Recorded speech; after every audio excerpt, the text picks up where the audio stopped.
자, 1번 보면 돌연변이가 일어난 대장균 1, 2라고 되어 있는데 여러분 알아둘 거는 돌연변이라고 하는 거는 뭔가 문제가 생긴 거야. 예를 들어서 돌연변이가 억제 물질의 돌연변이가 일어난다? 그럼 이거는 옛날에는 억제 물질의 돌연변이가 일어나면 무조건 억제 물질이 안 만들어지는 거였어. 근데 종류가 지금 좀 복잡해져서 조절 유전자의 돌연변이가 생겨서 억제 물질이 안 만들어진 것도 있고 억제 물질이 만들어졌는데 얘가 젖당과의 결합을 안 하는 억제 물질이 될 수도 있어. 원래 젖당일 때는 결합을 해야 되는데 젖당과 결합을 안 하는 애일 수도 있고 억제 물질이 어떤 경우에는 작동 부위랑 결합을 안 하는 경우일 수도 있어.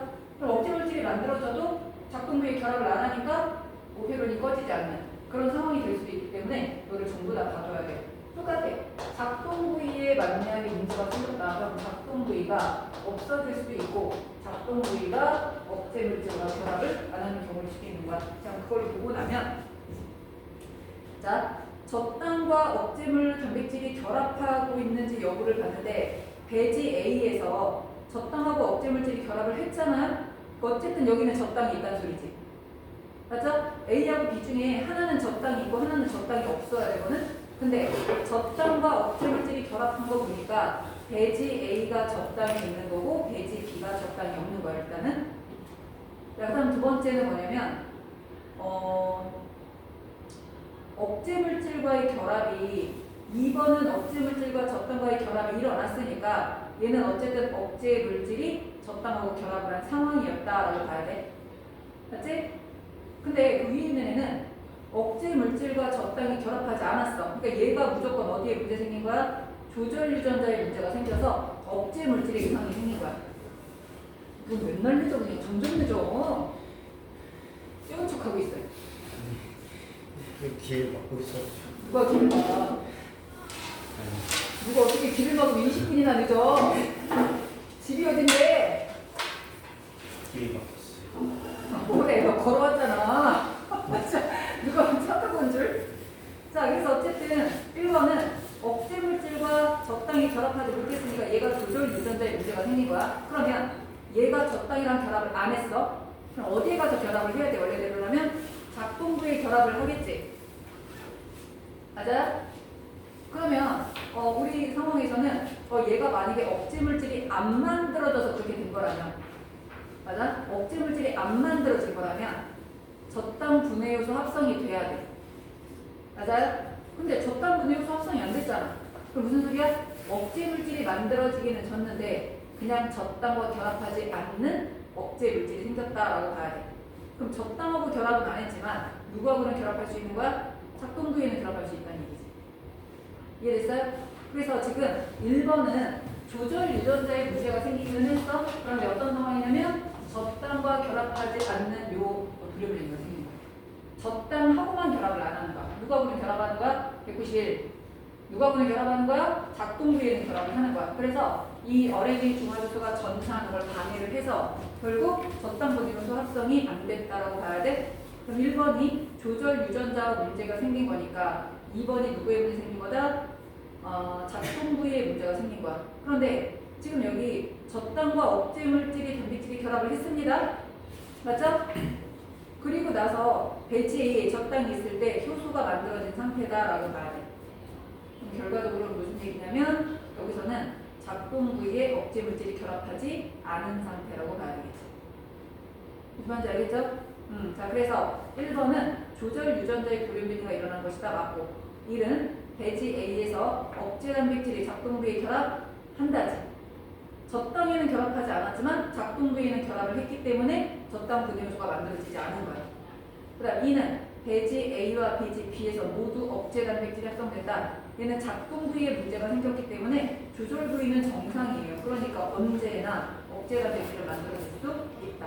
이렇게 봐야 돼. 자, 두 번째는 문제가 좀 쉬운 게 뭐냐면 유전자가 그냥 돌연변이라고 얘기를 안 하고 결실이래. 그럼 걔네가 기능을 못한다고 봐야 돼요. 그럼 어떤 상황이냐면 만약에 조절 유전자가 결실되잖아? 그럼 억제 물질이 무조건 안 만들어져. 그럼 억제 물질이 무조건 안 만들어지면 무슨 뜻이야? 웬만하면 단백질 합성은 항상 일어나야 되는 거야. 억제 물질이 기능을 못하니까. 근데 또 하나는 적당 표현의 프로모터가 결실될 때, 프로모터가 결실되잖아?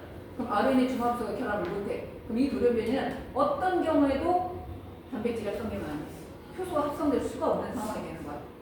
자, 그렇다면 지금 A, B, C 중에서 적당히 있는 배지라고 돼 있어요. 적당히 있는 배지인데 C를 봤더니 야생명에서 C가 동그라미가 돼 있지. 그러면 C가 뭐가 되는 거겠어? A, B, C 중에 C가 뭐가 되겠어요? 적당, 그렇지. 적당 분해 요소의 생성이라고 봐야 되겠지. 맞죠? 자, 그러면 1번 봅니다. 1번은 B가 하나도 안 일어난 상태예요. 그럼 결과적으로 무슨 얘기냐면 B는 억제 단백질과 적당의 결합이 될 거야. 왜? 적당이 없는데 어떻게 적당한 결합해? 왼쪽에서 포도당도 없고 적당이 없는 배지잖아. 그럼 적당이 없으니까 어떤 돌연변이건 야생이건 뭐 정상이건 할 거 없이 무조건 적당한 결합 못해. 그러니까 B, XXX로 되어 있는 B가 억제 단백질과 적당이라고 봐야 돼. 그러면 C가 적당분의 효소 생성이면 B가 억제 플러스 적당이고 나머지 하나 스몰 a가 억제 단백질과 작동 부위의 결합이라고 봐야 되겠죠? 자, 그런데 1번하고 2번 중에서 2번은 억제 단백질과 작동 부위의 결합이 안 일어났단 말이야. 원래 적당히 없으면 억제 단백질이 작동 부위의 결합을 해야 되는데 결합을 못했으니까 얘는 억제 단백질이 생성되지 않은 거지. 그래서 2번이 조절 유전자 결실이에요. 조절 유전자 결실. 됐어요? 그래서 1번은 프로모터 결실, 2번은 조절 유전자 결실이다 이렇게 봐야 됩니다. 그러면 답은 리엔과 디귿 이렇게 나와야지. 리엔과 디귿. 자, 넘겨볼게요. 지금 우리가 풀었던 문제랑 아주 비슷한 문제가 지금 4번 문제거든. 자, 4번하고 저번에 6번은 아마 했을 거야. 4번만 해볼게요. 4번까지 하고 설명 공부 해봅니다. 4번 한번 해볼게요. 이번에 비교시에요. 이번에 디귿.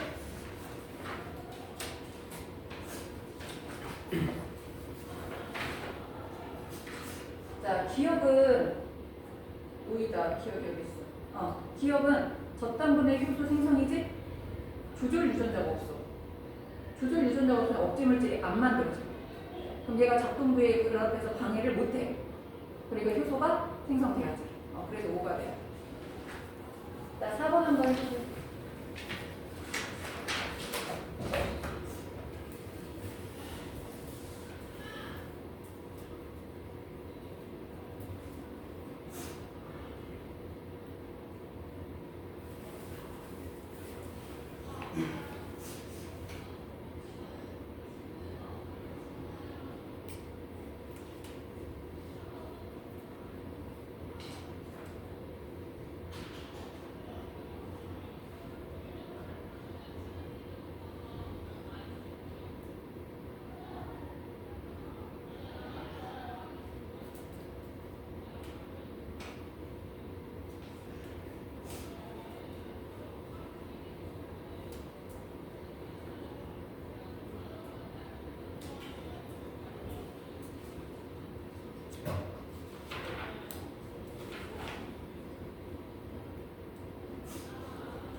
유전자 결실. 잘 생각하면 프로모터가 결실되면 어떤 경우에도 효소는 합성되지 않아요. 프로모터가 결실됐다는 얘기는 RNA 중합수가 아예 결합을 못하는 거야. 그러니까 무조건 단백질이 합성되면 안 돼. 근데 작동 부위가 사라지거나 조절 유전자가 사라지면 억제 물질이 안 만들어지잖아. 무조건 구조 유전자가 생겨. 그다음 작동 부위가 사라져도 억제 물질이 결합할 자리가 없잖아. 그러니까 무조건 구조 유전자 합성돼. 그러니까 유일하게 누구만 프로모터가 없을 때만 구조 유전자가 발현될 수가 없어요. 그럼 유일하게 마이너스로 돼 있는 누구? B가 프로모터 결실인 거야. 왜냐면 플러스 2개 마이너스 하나여야 되거든. 무슨 말인지 알죠? 구조 유전자 발현이 두 군데서는 되고 한 군데서는 절대로 안 돼야 돼. 그런 상황이라 구조 유전자 발현 배지 니은을 보게 되면 A는 플러스 B가 마이너스야. 그러면 그 물음표는 안 봐도 플러스가 돼야 돼. 그래서 B가 프로모터 결실이다. 일단 알아냈어. 그러면 이 C를 볼게요. C가 적당히 있는 상태에서 구조 유전자 발현이 됐단 말이에요. 그럼 얘는 작동 부위가 결실됐거나 아니면 조절 유전자가 결실된 거야. 맞죠? 지금 C는 작동 부위가 결실됐거나 조절 유전자가 결실된 건데 조절 유전자가 결실됐다면 억제 물질이 안 만들어진 거라 배지 기억에서 억제 물질과 적당히 결합이 일어나면 안 돼. 근데 얘가 억제 물질과 적당히 결합이 일어났다는 거는 억제 물질은 생겼다는 소리야. 그러니까 얘는 조절 유전자 결실이 아니라 작동 부위 결실이 되겠죠. 그래서 C가 작동 부위 결실, A가 조절 유전자 결실이라고 봐야 돼. 그리고 적당하고 억제 단백질이 결합을 했으니까 배지 기억이 적당히 있는 배지, 배지 니은이 적당히 없는 배지 이렇게 되겠지. 그래서 A는 적당 오페론에 문제가 생긴 게 아니라 누구한테 문제 생긴 거다? 조절 유전자가 결실된 거고요. 배지 기억에서 적당히 있는 곳에서 B는 적당 분해 요소를 생성한다. 프로모터가 없어서 생성할 수가 없어요. 배지 니은에서 C 이거는 뭐야? 작동 부위가 없는 거야. 적당 오페론의 프로모터와 RNA 중합수 결합한다. 맞지? 그래서 구조 유전자가 발현되는 거니까. 그래서 디귿만 고르시면 돼요. 됐죠? 그래서 여기까지가 오페론에 관한 거야. 자, 그러면 생명공학 할게요. 생명공학에서는 가장 중요한 몇 가지에 대해서만 공부할 거예요. 안 해도 돼요. 한 거만 잘 알아두시면 돼요.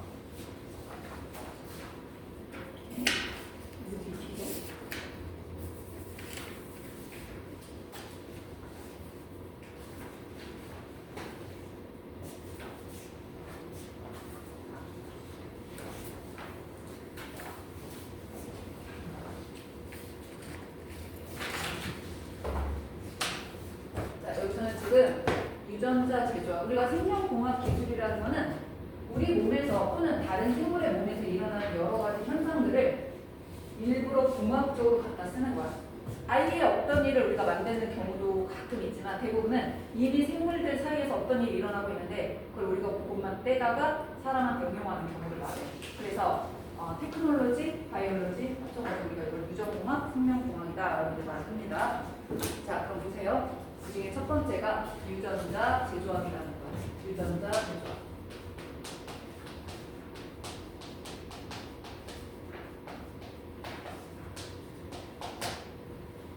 유전자 제조학은 어떤 의미냐면 어떤 DNA가 있어.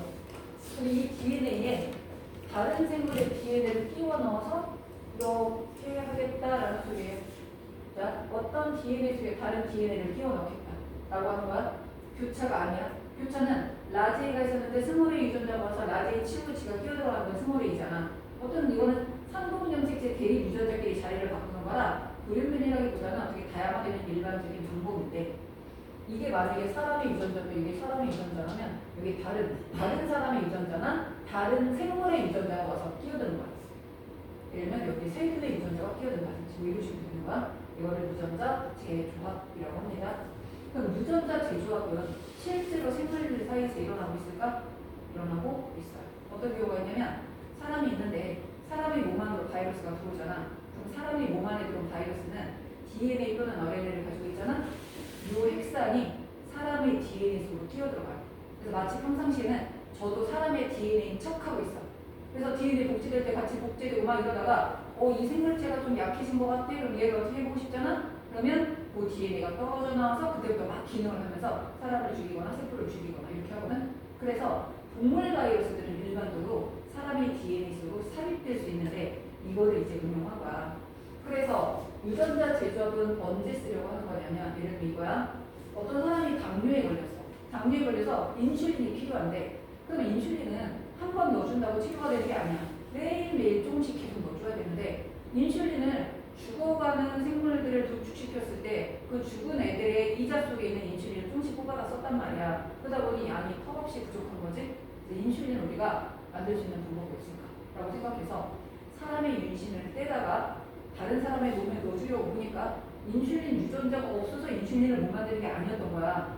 뭔가 문제가 생겨서 못 만들었던 거지. 또는 우리가 여러분 당뇨 배워서 알겠지만 당뇨의 원인은 베타세포 자체가 파괴돼서 인슐린을 못 만드는 거라 인슐린 유전자를 다른 세포에 넣는다고 해서 얘가 만들어지는 게 아니란 말이야. 그럼 이렇게 하고 싶은 거지. 인슐린 유전자인데 인슐린 유전자만 딱 떼가지고 이거를 세균의 DNA에다가 세균 몸 안에다 집어넣는 거야. 인슐린 유전자를. 그럼 이 세균이 자신의 DNA를 막 전사하고 번역할 때 여기는 인슐린 유전자도 자기 거라고 생각해서 전사하고 번역해가지고 여기서 인슐린을 많이 만들어낸 인슐린을 바깥으로 분리할 거야. 그럼 세균을 잔뜩 키우다가 거기는 인슐린만 정제해서 쓰겠다 라고 이제 생각을 한 거지. 그럼 우리 이거야. 사람이 가진 유전자 중에 인슐린 유전자를 잘라서 이 안에다가 넣어서 이게 발현되길 기다려. 근데 여기 문제가 있어. 사람의 유전자 중에 인슐린 유전자만 어떻게 자를까? 이것만 딱 잘라서 넣어야 되는데 이거 어떻게 자를까? 또 하나, 얘가 이 안으로 들어가면 세균 입장에서는 이상한 DNA가 들어왔는데 그거 내 거 아닌데 잘라버려야지. 이렇게 될 수도 있는 거거든? 그러니까 이거를 우리가 극복을 해야 유전자 제조업을 할 수 있는 거야. 그래서 이제 이거 연구를 하는 거지.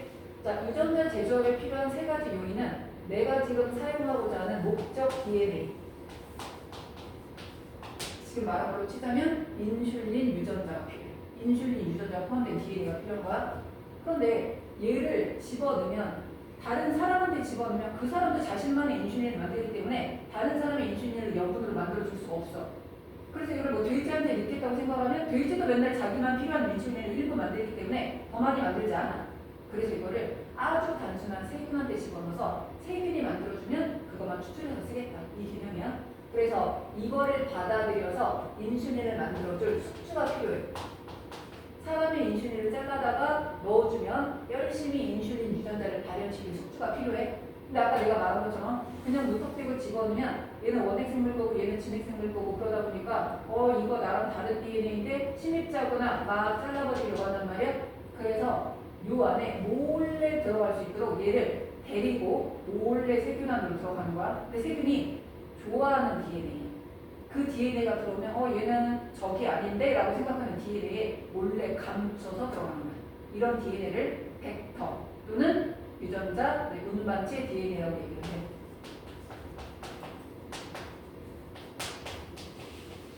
자, 그래서 유전자 제조업에는 이 세 가지가 필요하다라고 말하면 돼. 자, 첫 번째, 목적하는 DNA를 얻어내는 방법. 사람의 DNA가 이렇게 두 가닥을 이렇게 한 분자로 그릴게. 여기부터 여기까지가 인슐린 만들 수 있는 정보가 들어있는 유전자면 요거만 잘라서 넣어줘야 된단 말이에요. 그럼 이제 물리적으로 보자면 가위 역할을 해주는 거예요. 가위 역할. 그런데 이 DNA를 어떻게 자를까라고 생각을 했는데 우리가 인위적으로 자를 수 있는 방법이 없는 거지. 근데 뭐가 발견됐냐면 어떤 세균에서 특정한 효소가 발견됐어요. 이 세균의 효소를 제한효소라고 불러. 자, 제한효소는 뭐냐면 DNA의 특정 염기 서열을 인식해서 여기 DNA의 특정 염기 서열을 인식해서 DNA의 당인산간 공유결합을 분해시켜주는 효소. 그러니까 DNA 딱 이렇게 인식해서 특정한 염기서열 나오면 자르고 이렇게 해줄 수 있는 거야. 이게 어디서 발견됐다? 세균에서 발견된 거야. 세균은 이런 요소를 왜 가지고 있는 거야? 자기도 DNA 가지고 있는데 그걸 잘라질지도 모르는데 왜 이걸 가지고 있는 거냐? 내가 저번에 박태규 파즈를 설명해서 뭐라고 했냐면 세균이 이렇게 있으면 박테리오 파지는 여기 결합해서 이렇게 주저앉은 다음에 이 안으로 DNA만 집어넣는다 그랬지? 그럼 여기 있는 세균은 자기 몸에 있지 않은 이상한 DNA가 들어오면 이거를 빨리 잘라 버려야 침입을 안 당하잖아? 그래서 자기를 침입하는 바이러스의 DNA를 자를 수 있는 효소를 만드는 쪽으로 진화가 된 거야. 그러니까 세균에서 우리가 제한 요소를 찾아내는데 이 제한 요소 기능은 뭐냐면 바이러스를 DNA를 분해하는 역할을 하던 애였던 거야 원래는. 그래서 얘가 바이러스 DNA인데 바이러스마다 염기설이 다르잖아. 그래서 세균마다 가지고 있는 제한 요소가 달라. 근데 얘네들의 제한 요소를 보면 요 세균을 침입하는 바이러스의 DNA를 자를 수 있는 제한 요소라서 제한 요소마다 자르는 염기설이 다 다른 거야. 이걸 사람들이 발견해낸 거야. 그래서 사람들이 일단 제한 요소를 외웁니다. 자, 그럼 제한 요소는 아까 말한 것처럼 특정한 염기서열을 인식해서 그 부분을 잘라준다고 했잖아. 근데 만약 들어서 A, C, C, G, A, T, C, A, G 뭐 이런 식으로 있다고 하면은 A만 보자마자 자른다? C만 보자마자 자른다? 이거 말 돼야 안 돼요? 안 되지. 왜? A, G, C, T는 한 4개, 평균 4개 한번 나타날 건데 만약에 A만 보면 자르다가 탁탁 여기 A, 여기 자르고 여기 자르고 그러면 완전 채 썰어지는 거잖아. 유전자가 보존이 돼야 안 돼? 안 돼. 그러면 A, C를 만나면 잘라? 그럼 A, C는 몇 번에 한번 나타나겠어?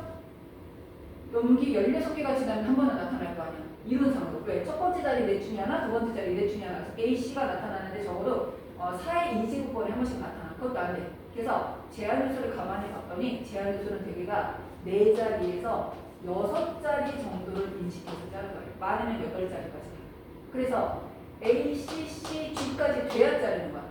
그러면 이런 애가 나타날 확률은 4의 4제곱분의 한 번이라서 조금 한참 만에 나타나는 거지. 무슨 말인지 알겠어요? 자, 그래서 일반적으로 봤을 때 제한 요소 같은 경우는 4자리에서 6자리, 가장 일반적인 8자리, 가장 일반적인 게 6자리 정도다라고 볼 수 있는데 일단 이거 이해됐죠? 한두 개의 연기가 아니라 여러 개의 연기가 같이 있을 때 그거를 한꺼번에 맞아야만 잘라주는 거야. 그런데 우리가 제한 요소를 가만히 봤더니 얘가 자르는 그 위치가 해문 구조를 자른대요. 자, 예를 들면 G, A, A, T, T, C가 있다. 자, G, A, G, A, T, C가 있다. 이렇게 하면은 자, G, A, A, T, T, C는 해문 구조고 G, A, G, A, T, C는 해문 구조가 아닌 거야. 그럼 해문 구조가 무슨 뜻이냐? 자, 얘가 5' 말단이고 이거 3' 말단이라고 하자. 그럼 DNA 한 가닥만 쓴 거죠? 한 가닥 더 써볼게요. 이게 뭐야? C, T, T, A, A, G. 자, 얘 여기 5' 말단, 여기 3' 말단. 한 가닥 더 써볼게요. C, T, C, T, A, G. 자, 얘가 해문 구조라는 게 무슨 뜻이냐면 DNA가 두 가닥 있잖아? 5에서 3으로 읽었을 때, 밑에 가닥 5에서 3으로 읽었을 때 똑같이 읽혀야 해문 구조야. 윗가닥, 아랫가닥이 5에서 3으로 읽었을 때 G, A, A, T, T, C. 얘도 G, A, A, T, T, C. 이렇게 읽어야 해문 구조야.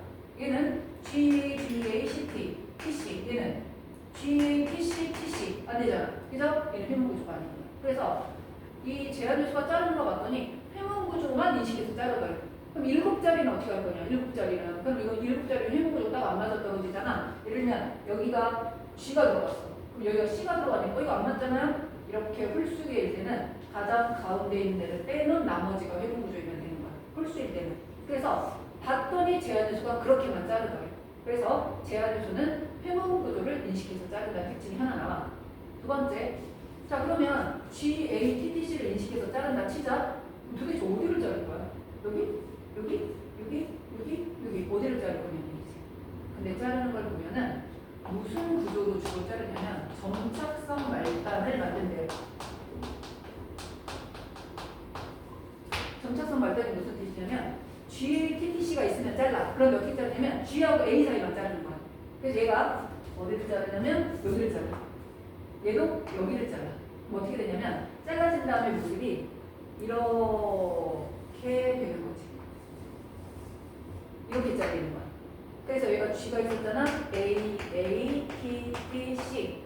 G, A, A, T, T, C. 이렇게 잘려서 잘린 다음에 모습을 보면 한쪽은 이런 식으로 돼 있고 한쪽은 이런 식으로 돼 있는 상태로 잘려 나간다는 얘기.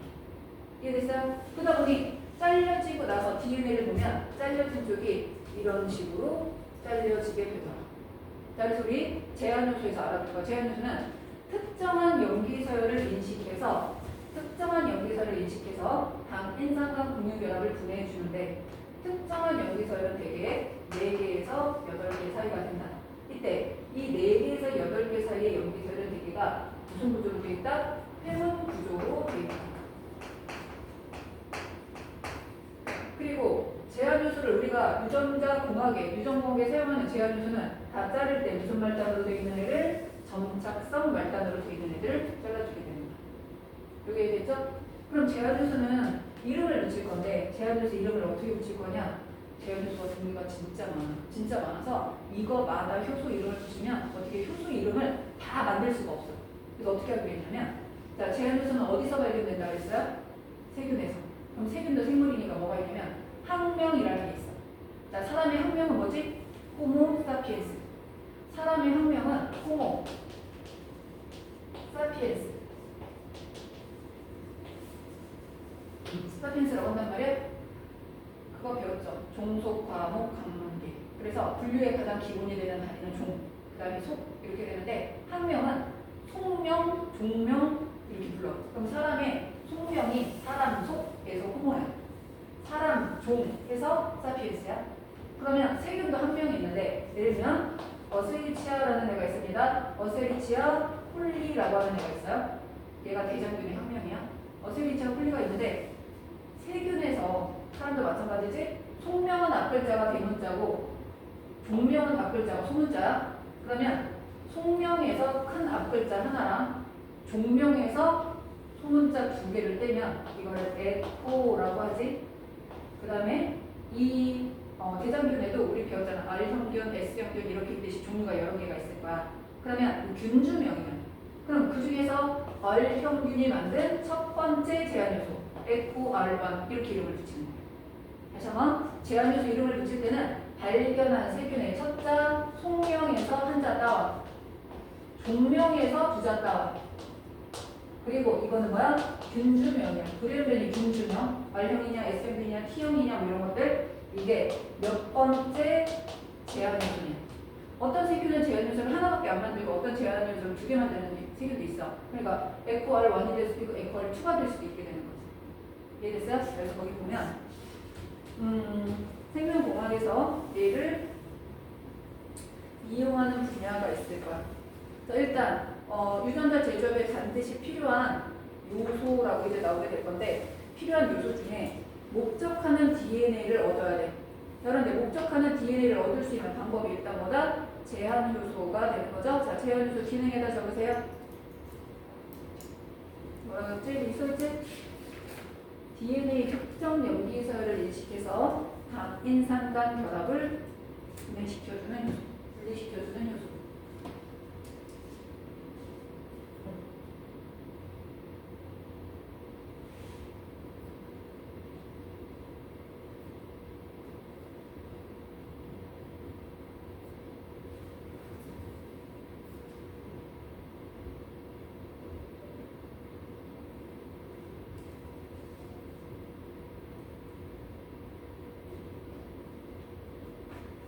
자, 발견 어디서? 세균에서 발견됐어요. 네, 무슨 용이었던 거야? 바이러스 DNA를 분해한 항바이러스용으로 만들어졌던 거야, 처음에. 항바이러스용으로. 자, 종류와 명칭을 보게 되면 거기 에코 R1이라고 되어 있는 거는 어세리치아 콜리의, 자, 어세리치아 이 속명의 첫 번째 글자 하나, 그 다음 종수명의 글자 2자, 어리 의미하는 게 뭐라고 그랬어? 균주명. 어떤 유형의 균인지 똑같은 대장균 중에서도 1이라는 건 뭘 얘기한다? 첫 번째 발견한 제한요소라는 뜻인 거예요. 그러면 만약에 제한요소 이름이 밤 H1이라는 애가 있다. 그럼 얘는 B는 뭐야? 바실러스.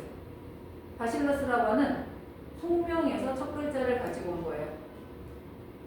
또 하나는 아밀로디 큐파신스. 종소명의 부자가 와서 BAM이 된 거야. 근데 밤 H1이지 H가 균주명. 그다음 1은 첫 번째 제한요소다라는 뜻이 되겠지. 자, 그 다음 회문구조는 뭐라 그랬어요? 5에서 3으로 읽었을 때 위아래 가닥이 동일한 경우.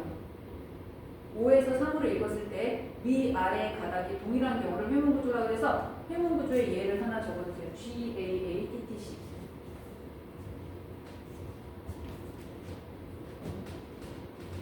일반적으로 인식 부위는 4자리에서 8자리인데 4자리 밑에다 쓰세요. 4의 4제곱분의 한 번씩 나타날 거예요. 그거는 이론적으로 그런 거야. 더 자주 나타날 수도 있고 더 한참 떨어져서 나타날 수도 있어.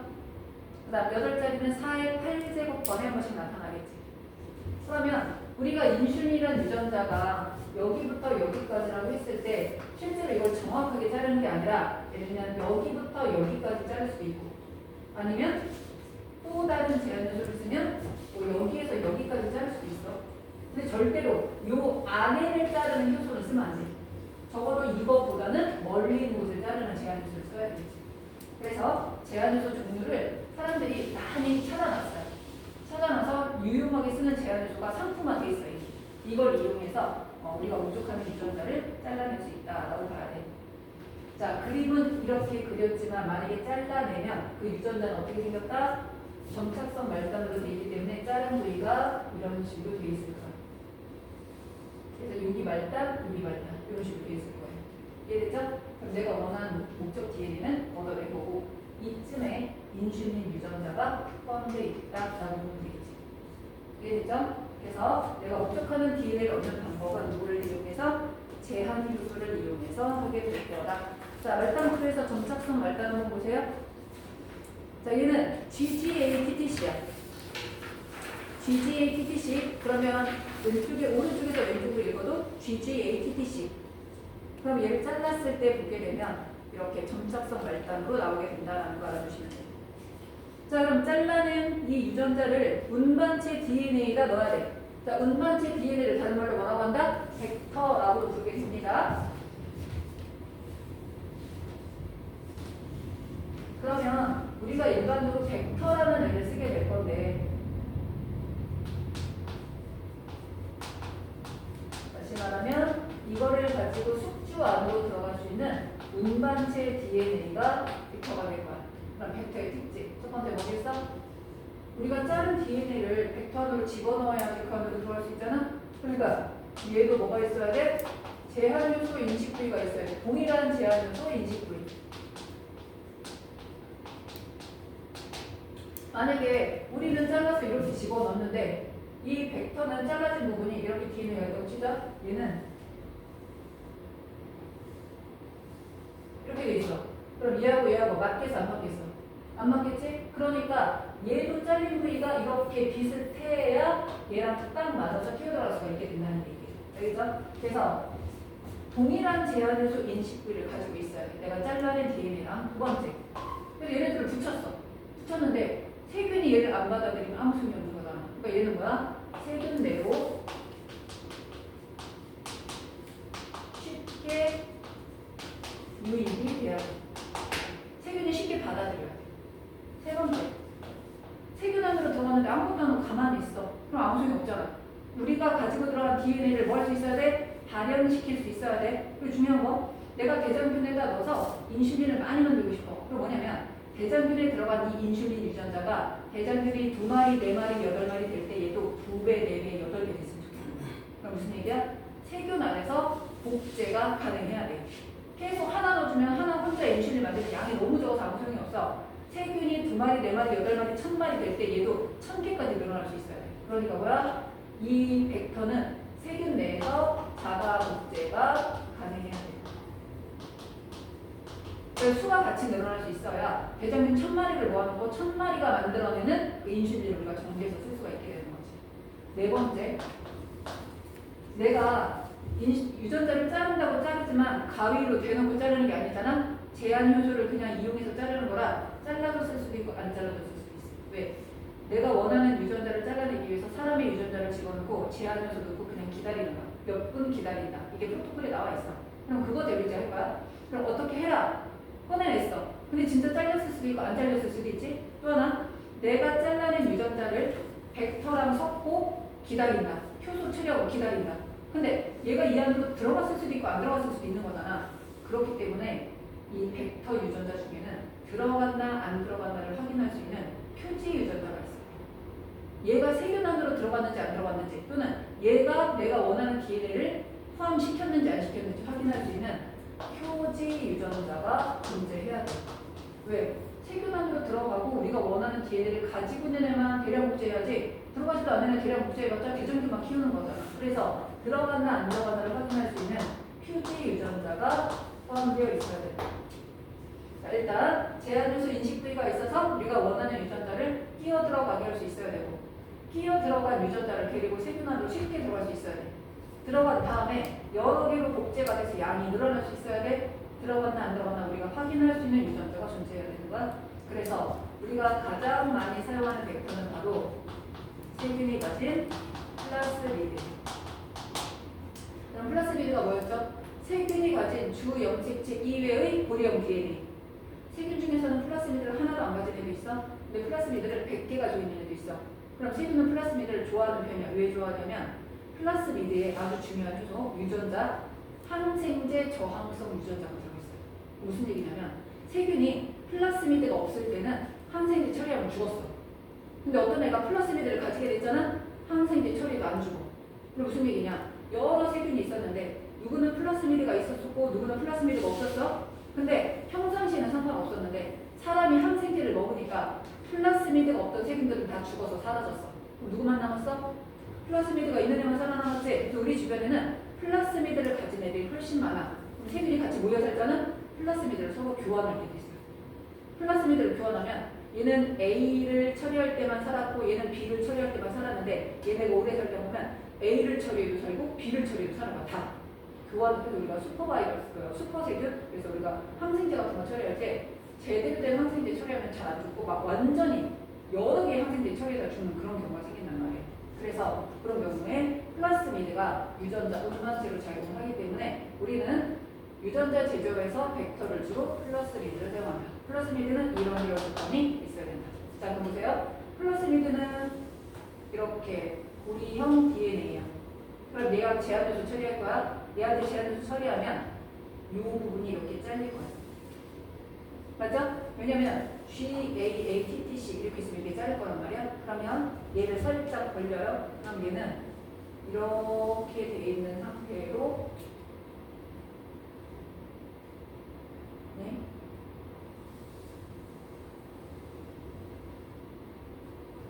이렇게 잘릴 거야. 그죠?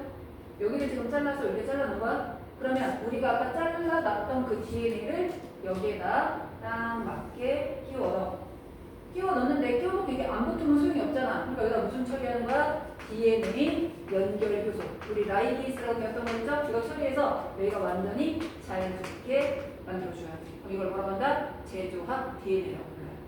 내가 원하는 목적 DNA가 벡터 유전자에 제대로 끼워져 들어가면 이거를 제조합 DNA라고 부르게 되는 거야. 이해됐지? 이걸 이제 어디다 넣어야 돼? 대장균에 넣어줘야 돼. 그러면 대장균이 들어있는 용액이 이렇게 있어요.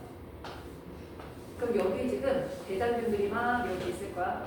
대장균은 자기만의 DNA가 이미 있어.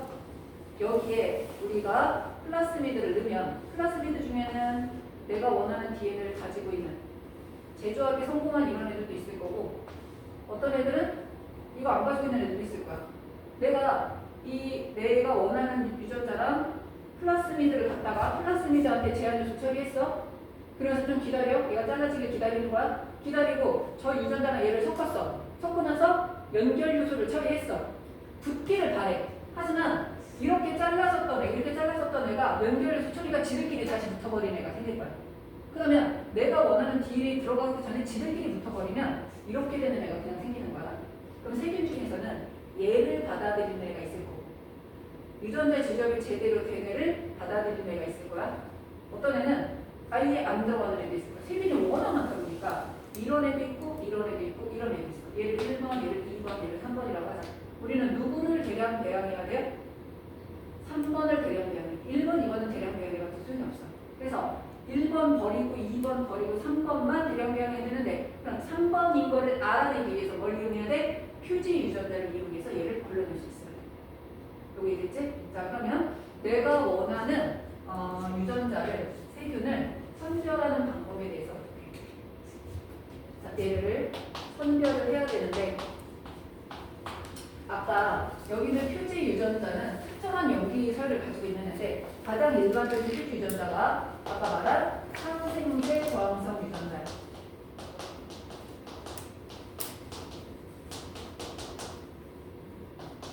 두 번째가 랍제트라는 유전자예요.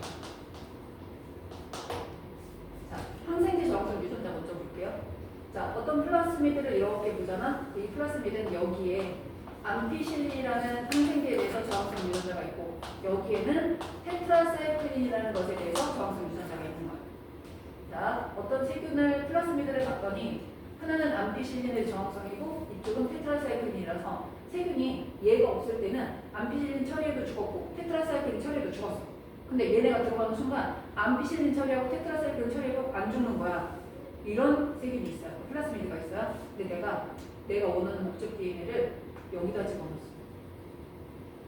그럼 얘는 테트라사이클린 DNA가 계속 찢어졌잖아. 그러니까 테트라사이클린에 대한 저항성은 사라졌어. 이해됐어요?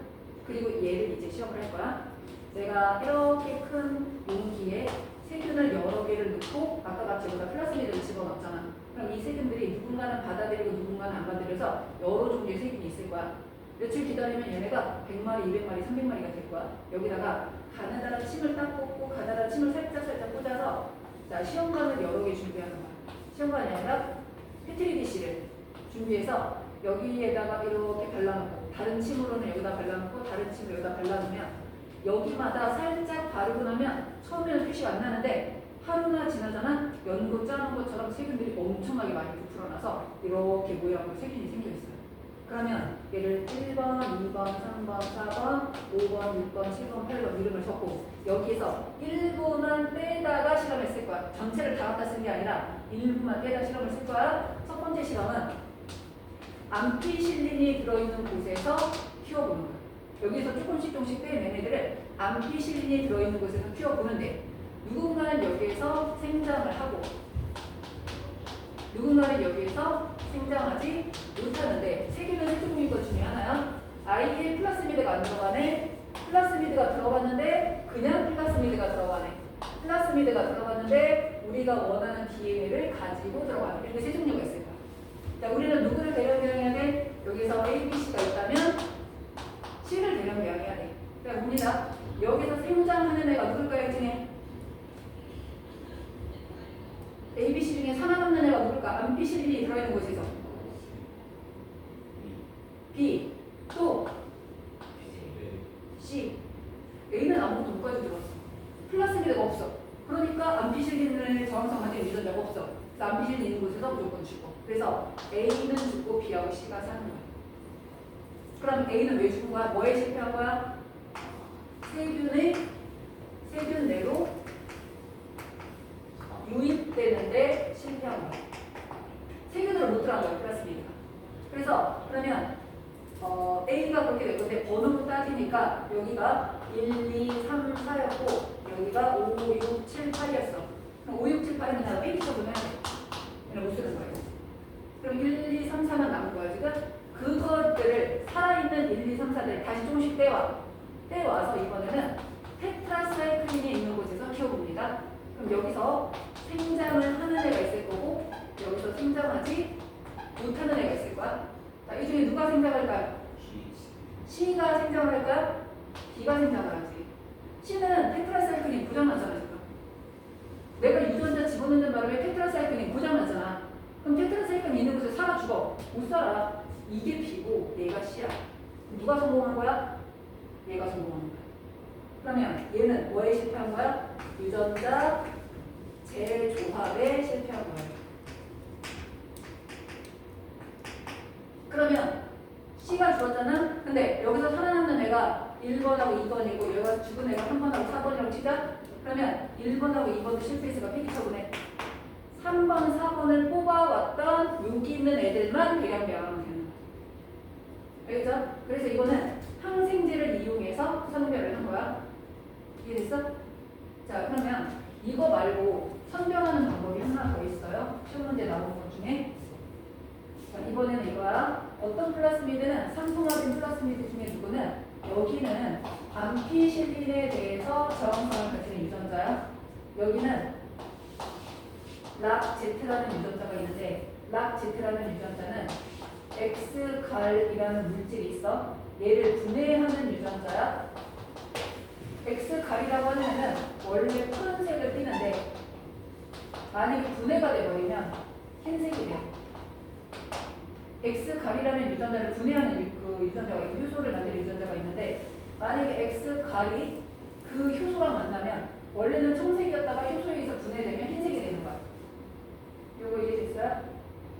잠깐만. 파란색, 흰색, 청색이었던 애가 흰색이 된다.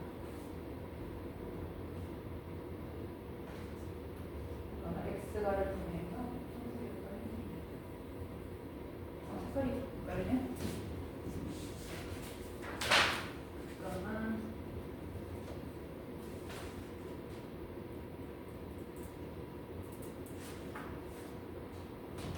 이거 흰색에서 청색으로 볼게. 흰색에서 분해하면 청색이 된다. 자, 이렇게 볼게요. 그럼 어떤 식으로 되는 거냐면 아까처럼 1, 2, 3, 4, 5, 6, 7, 8 있다고 치자. 아예 처음부터 암피실린하고 X갈이 모두 포함되어 있는 베이지에서 할 건데 우리가 원하는 유전자를 여기다 집어넣었어요. 여기다 이렇게 집어넣은 거야. 그러면 이렇게 집어넣은 상태라면 X갈을 분해시킬 수 있는 유전자는 이미 사라진 거지. 기능이 사라진 거야. 그리고 나서 세 가지가 나올 거야. 암피실린과 X갈이 들어있는 곳에서 배양을 하는데 어떤 애들은 아이의 생장을 못하는 애가 있을 거고 생장을 하는데 푸른색으로 나타나는 애들이 있을 거고 생장을 하는데 흰색인 애들이 있을 거야. 그러면 만약에 여기에다가는 애가 1, 2, 3, 4였고 이건 다른 걸로 보는 거야. 아까 여기 있는 애가 5, 6이었고 여기 있는 애가 7, 8이었다고 치자. 자, 우리는 1, 2, 3, 4, 5, 6, 7, 8 중에 누구만 뽑아서 대량배양해야 될까요? 그렇지. 7, 8만 해야 되는 거야. 왜? X가 있는 곳에서 살아남았다는 거는 일단 암비실린 유전자가 들어갔다는 얘기니까 얘네들은 뭐야? 유전자가 플라스미드가 세균만으로 유입되는 거 일단 실패한 애들이야.